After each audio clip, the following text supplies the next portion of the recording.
پروژه گمبیری. رودخانه کنر یکی از پرآبترین رودخانه‌های افغانستان با آوردی حدود 15 میلیارد متر مکعب در سال است که در شرق این کشور واقع گردیده و از دو ولایت کنر و ننگرهار عبور می‌نماید. شرایط آب و هوایی بسیار مطلوب این منطقه برای کشاورزی و برداشت چند باره محصول در سال، همچنین نیاز منطقه به اشتغال و درآمدزایی دولت محترم افغانستان را بران داشت تا نسبت به مطالعات و سپس اجرای پروژه گمبیری اقدام نماید. معرفی خلاصه از اجزاء اصلی پروژه: سد انحرافی بر روی رودخانه کنر.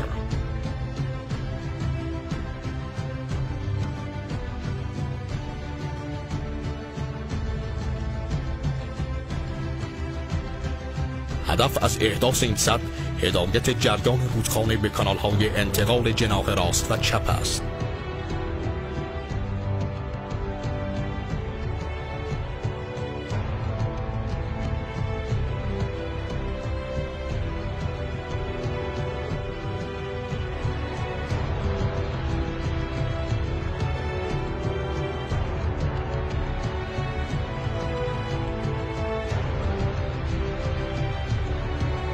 طراحی این سازه پس از بررسی کامل ساختار زمینشناسی بستر رودخانه با حفاری و نمونه برداری، نقشه برداری هوایی و زمینی، انجام مطالعات پایه و فنی پروژه بر اساس آخرین استانداردهای روز دنیا انجام پذیرفته است.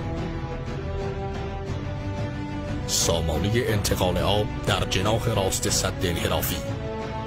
این سامانه که با هدف ایجاد نیروگاه و نیز توسعه و بهبود اراضی کشاورزی طراحی گردیده است، از بند انحرافی آغاز و تا پشت سد درونته به صورت ثقلی ادامه می‌یابد. مسیر انتقال به جز 7 کیلومتر اول بقیه کوهستانی است. با توجه به توپوگرافی مسیر، عبور آب در مناطق با شیب کم از داخل کانال با لاینینگ بتونی و در مناطق صعب العبور از تونل با لاینینگ بتونی صورت می‌پذیرد. حفر تونل ها عمدتاً به صورت انفجاری است که در صورت نیاز برای مقاطعی که دارای سنگ نامناسب و یا خرد شده هستند از ساپورت های موقت بر اساس تیپ های مشخص شده در طراحی استفاده خواهد شد. میزان انتقال آب از رودخانه کنر در جناح راست ابتدا 100 متر مکعب بر ثانیه می باشد که پس از تأمین 65 متر مکعب بر ثانیه برای نیاز نیروگاه 35 متر مکعب باقی مانده جهت تأمین نیاز شبکه آبیاری گمبیری و رفع کمبود آب سد درونته انتقال می یابد. نیروگاه برقابی در حد فاصل سد انحرافی و دشت گمبیری در جناح راست. نیروگاه برقابی با استفاده از پتانسیل اختلاف ارتفاع 85 متری سامانه انتقال و رودخانه کنر در فاصله 26 کیلومتری از سد انحرافی طراحی گردیده است. مخزن فوربی با تثبیت و رفع نوسانات ناشی از جریان ظرفیت 65 متر مکعب بر ثانیه را وارد نیروگاه می کند. انتقال آب پس از فوربی توسط پنستاک بتونی با قطر 4.5 متر به نیروگاه انجام می‌پذیرد.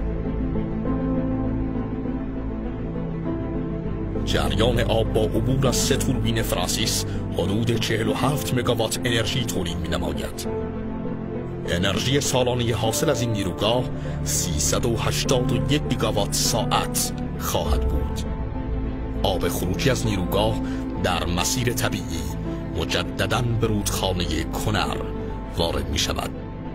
شبکه آبیاری و زهکشی دشت گمبیری در انتهای سامانه جناح راست با هدف توسعه و بهبود اراضی کشاورزی. دشت گمبیری به فاصله 68 کیلومتری از سد انحرافی و 42 کیلومتری از نیروگاه قرار دارد.